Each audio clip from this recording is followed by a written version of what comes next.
नमस्कार, मैं संदीप तिवारी। पेट exam finally 6 और 7 तारीख को संपन्न हुआ। जिस एग्जाम के लिए पिछले 2 महीने से हमने लगातार अथक प्रयास किए, हमने भी किए, आपने भी किए। हम सब ने कंटेंट पर, पढ़ाने पर फोकस किया और आपने उसी कमिटमेंट के साथ, उसी लगन के साथ पढ़ने पर फोकस किया, जिसका परिणाम आज हमारे सामने है। बहुत सारे अभ्यर्थियों के सकारात्मक संदेश हैं कि हमने बहुत ही बेहतरीन एफर्ट किया और हमें बहुत अच्छी फीलिंग इस समय हो रही इस परीक्षा को दे करके। और सच बताऊं तो कोई भी परीक्षा चाहे जिस स्तर की हो, अगर उस परीक्षा में अच्छा परफॉर्म करते हैं तो उसका कॉन्फिडेंस हमारी चीजों को बिल्ड जरूर करता है, हमें इंप्रूव करता है, हमें आगे और बढ़ने के लिए प्रेरित करता है। पेट एग्जाम जैसा भी हो, जिस स्तर का भी हो, आपने अगर अच्छा किया है तो उसका आउटपुट आपको मिलेगा ही मिलेगा। और सबसे बड़ी बात, जब भी कोई परीक्षा होती है या कोई भी चीजें हमारे सामने घटित होती हैं तो उस पर हम चर्चाएं जरूर करते हैं अगले कुछ दिनों तक। वही इस समय भी चर्चा का विषय बना हुआ है, क्योंकि इस परीक्षा को लेकर के आपके सामने क्या अपॉर्चुनिटीज है, कितने मार्क्स पर आप सेफ हैं, कितने मार्क्स पर आप अप्लाई कर सकते हैं आगे की मुख्य परीक्षाओं में, इन्हीं सब पर इस समय चर्चाएं की जा रही हैं। रवि सर ने एक डिटेल वीडियो आपको दिया है जिसमें उन्होंने सब कुछ स्पष्ट किया है।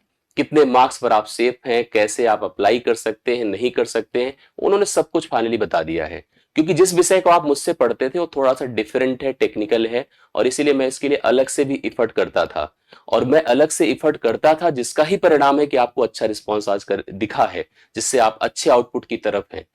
अगर हम पेट को हम कंसीडर करें, कंपेयर करें पिछली परीक्षाओं से, तो पिछली परीक्षाएं जैसे 2023, उसको अगर हम दिमाग से निकाल दें, क्यों निकाल दें? क्योंकि मैंने आपको कहा था निकालने के लिए, मैंने आपसे कहा था भूल जाइए उस पेपर को। अगर वो पेपर सच में हो गया तो फिर दो ही बात आएगी, फिर चाहे जितनी प्रिपरेशन आप कर लो, जब आप एग्जाम हॉल में जाओगे तो आपको समझ में कुछ नहीं आएगा। आप बहुत कम कर पाओगे, मतलब उस स्तर का नहीं कर पाओगे जो आपकी आवश्यकता है। और वही हुआ, 2023 बिल्कुल भी इर्द गिर्द नहीं आया। इधर मैं आपको बता दूं कि अब तक की सबसे आसानतम परीक्षा थी। अगर हम 21 को कंपेयर करें, 22 को कंपेयर करें, 23 को कंपेयर करें, तो इन सभी तीनों परीक्षाओं में यह चौथी परीक्षा अब तक सबसे आसान परीक्षा हुई है। परीक्षा इतनी आसान नहीं होनी चाहिए, परीक्षा थोड़ा सा टफ होनी चाहिए, 22 के स्टैंडर्ड का होना चाहिए जैसा 22 में हुआ था। क्योंकि 10th स्टैंडर्ड की भले पेपर है, बट देने वाले अभ्यर्थी इसमें बहुत सारे ऐसे हैं जो कि हायर स्टैंडर्ड की प्रिपरेशन कर रहे हैं। बहुत सारे लोअर पीसीएस जिनको देना है, जो यूपीपीएससी के एस्पिरेंट्स है, वो सब भी इसमें पार्टिसिपेट किए हैं। तो परीक्षा को थोड़ा सा व्यापक और स्तरीय बनाना चाहिए। फिलहाल परीक्षा परीक्षा होती है, टफ हो इजी हो, जैसा भी हो, सबको समान रूप से चीजें देखने को मिलती है। समान रूप से देखने को तब मिलती है जब परीक्षा एक दिन होती, एक पाली में होती है। अब यह परीक्षा क्योंकि 2 दिन में 2 पाली में हुई है, तो इसका मतलब 4 पेपर सेट बने हैं, तो निश्चित तौर पर कंपैरिजन चारों का किया जाएगा। हमने यहां पर आपको डीआई पढ़ाया था, हमने आपको अंगणित पढ़ाया था। मैं अंगणित को इसमें शामिल नहीं कर रहा हूं, लेकिन 2 मिनट उस पर जरूर बात करूंगा। लेकिन डीआई पर मैं आपको एक डिटेल चर्चा करके दे रहा हूं। आप जब वीडियो समाप्त हो जाए तो मुझे जरूर फाइनली बताइएगा कि आप मेरी बात से सहमत हैं कि नहीं है, या आप किस शिफ्ट के, किस दिन के आपके पेपर में आप इन्वॉल्व थे। आप जरूर मुझे कंफर्म करिएगा, और हमारी बात से आप कितना ताल्लुकात रख रहे हैं आप जरूर मुझे कंफर्म कर दीजिएगा, जिससे हम भी उसी आधार पर अपने आगे की चीजों में इसको अपडेट कर सके। सबसे पहले मैं बात करता हूं, यहां पर 2 परीक्षाएं 2 दिन हमने दी, यहां पर अर्थात 2 दिनों तक हमने 4 परीक्षाएं दी। 6 तारीख को एक पेपर होता है, शिफ्ट 1 होता है और शिफ्ट 2 होता है। 7 को भी पेपर होता है, शिफ्ट 1 और शिफ्ट 2 होता है। अगर मैं अंगणित की बात करूं, मतलब मैथ की बात करूं, डीआई को मैथ से हटा दिया जाता है, मैथ की बात करूं और मैथ की बात करूं, चलिए इस मैथ को हम इससे कनेक्ट कर देते हैं। थोड़ा ध्यान से देखिएगा, मैथ एकदम सामान्य थी, मैथ एकदम सामान्य थी। अगर किसी ने प्रॉपर पढ़ाई नहीं भी की थी, चाहे इस मैथ की बात करें, चाहे इस मैथ की बात करें, थोड़ा बहुत भी अगर वह कंपटीशन से कनेक्ट था, तो मैं श्योर हूं कि वह सभी 5 सवालों को कर लेगा, इसका भी कर लेगा, इसका भी कर लेगा। बट मैं फिर कह रहा हूं कि अगर कोई भी अभ्यर्थी इनमें 4 सवाल किया हो या कहीं 4 सवाल किसी शिफ्ट में किया हो तो पिछड़ जाएगा। क्योंकि यहां पर इस स्तर की मैथ देखने के बाद मैं पूरी तरह से उम्मीद कर रहा हूं कि 5 क्वेश्चन आपके सही होने ही चाहिए। 5 क्वेश्चन आपके सही होने ही चाहिए। ये सही करना आपकी इंपॉर्टेंस थी, सही है, सही करना आपकी जरूरत थी, क्योंकि उस स्तर का सवाल है कि आपका सही होना मस्ट था। अब आपका सही है कि नहीं है मुझे जरूर बताइएगा। मैंने फाइनली आपको सॉल्यूशन भी दे रखा है, आप उससे भी मैच करा सकते हैं या कहीं से भी मैच करा सकते हैं कि आपने सही किया था कि नहीं किया था। सभी 5 सवालों की बात कर रहा हूं, एक भी कंप्रोमाइज करने की बात नहीं कर रहा हूं। और अब मैं जब पढ़ाता हूं, जब मैं आपको प्लान देता हूं, तो मैं एक भी सवाल की कंप्रोमाइज की स्थिति में नहीं ले जाता हूं आपको।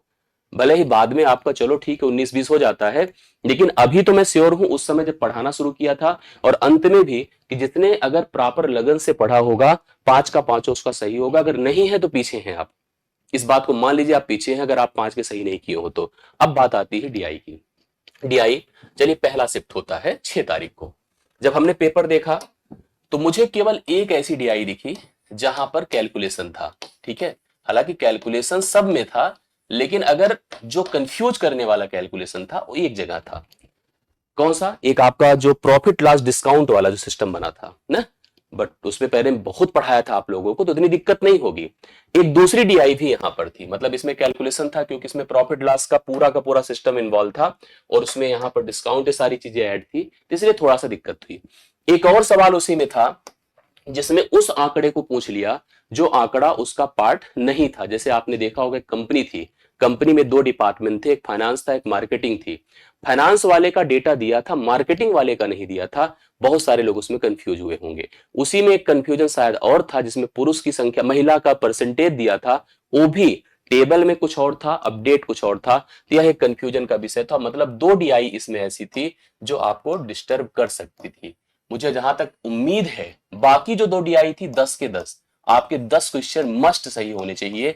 10 5 तो 15 तो किसी हालत में मैथ का यहां सही होना चाहिए। और एक ठीक ठाक अभ्यर्थी इन दोनों से भी कम से कम 6 से 7 सवाल कर लेगा, मैं समझ रहा हूं।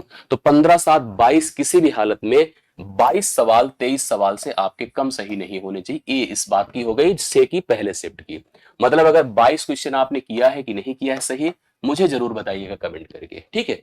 मैं 22 सवाल की एकदम श्योरिटी दे रहा हूं, 3 से 4 सवाल मैं यहां छोड़ देता हूं, बाकी 22 सवाल मैं मानता हूं कि कोई भी अभ्यर्थी अगर इसने प्रॉपर पढ़ा है तो उसने किया जरूर होगा। अब आती है बात शिफ्ट 2 की। शिफ्ट 2 अपने स्तर की सबसे आसान और सबसे इजी शिफ्ट बनी। इसमें अगर बात अंगणित की करता हूं, अंगणित में 4 सवाल, ठीक है। 4 सवाल मैं इसलिए बोल रहा हूं क्योंकि एक एलसीएम वाला सवाल था जिसमें कंफ्यूजन है। अब उसे आयोग क्या मानता है क्या नहीं मानता है, मैंने आपको एक वीडियो करके दिया था अपडेट। 4 सवाल और सभी डीआई, सभी डीआई का मतलब एक भी डीआई गलत नहीं होनी चाहिए। मतलब सभी अभ्यर्थियों को यहां 24 क्वेश्चन करना चाहिए। कितना? 24। अगर आपने 25 भी किया है इसमें कोई दिक्कत की बात नहीं है, लेकिन 24 सवाल से कम आपका सही नहीं होना चाहिए। एक इसकी बात हो रही है यहां पर सेकंड शिफ्ट की, जो आपकी 6 सितंबर को हुआ था, ठीक है। अब आते हैं हम 7 की तरफ चलते हैं। 7 का जो पहला शिफ्ट था, पहले शिफ्ट की बात करें तो इसमें सेम इसकी तरह ही कंसीडर करिए, लमसम लमसम इसकी तरह कंसीडर करिए। एक डीआई आपकी क्या होगी पता है? कैलकुलेटेड थी, मतलब उसमें कैलकुलेशन ज्यादा था। और एक में थोड़ा सा पैटर्न में डिफरेंसेस थे, आपने देखा होगा उस सिस्टम को। मतलब थोड़ा सा जैसे अगर आप देखोगे तो कुछ हल्का फुल्का माइनर आपको दिखा होगा। बाकी एक उसमें जैसे क्या होता है ना कि जब कैलकुलेशन थोड़ी सी बढ़ जाती है तो दिक्कतें होती हैं, लेकिन एक ही डीआई थी जिसमें कैलकुलेशन ज्यादा था। और 2 डीआई एकदम परफेक्ट उसी तरह से जैसे इजी आती है, मतलब 10 सवाल ही सही होने चाहिए। और जैसे उसमें बोल रहा हूं कि कम से कम 10 और साथ साथ यहाँ पर 5 10 5 15 7 22, 22 से 23 सवाल यहां भी सही होने चाहिए किसी भी हालत में। जैसा ए था नियर अबाउट ए है, करेक्ट है। कि देखिए दोनों पहले शिफ्ट के एक जैसे हो गए, बट दोनों के सेकंड शिफ्ट एक दूसरे के विरोधी हो गए। कैसे? जब इस सेकंड शिफ्ट को हमने डीआई कराया तो मुझे यहां पर पहले तो 3 डीआई दिखी, 2 डीआई कहां, मतलब 4 डीआई थी ही नहीं इसमें। एक डीआई जो थी, अब उसको आप डीआई ना कह के पैराग्राफ कह दीजिए। जैसे बाकी जो विषय होते हैं उसमें पैसेज होते हैं ना, उसी प्रकार से उसमें एक पैराग्राफ था जहां पर 3 दिन, सोमवार मंगलवार बुधवार को वहां पर बैलून्स थे ना, जो गुब्बारे थे, गुब्बारों का कलर के गुब्बारे जो हरे के, ग्रे के और कौन सा एक कलर था, उसके कलर की संख्या को रेशियो के हिसाब से कंपेयर किया गया था। उसी की संख्या जब तक हम तीनों दिनों में ना निकाल पाते तो कैलकुलेट ना कर पाते। थी DI but presentation in the form of paragraph. जब हम लोग सांख्यिकी पढ़ते तो कहते हैं कि इंफॉर्मेशन को प्रेजेंट करना डेटा रिप्रेजेंटेशन है। उसी इंफॉर्मेशन को आपने ग्राफिकली लिख के दिखा दिया, पैराग्राफ लिख कर दिखा दिया, तो उतना क्लियर विजन नहीं होता है अभ्यर्थी के सामने।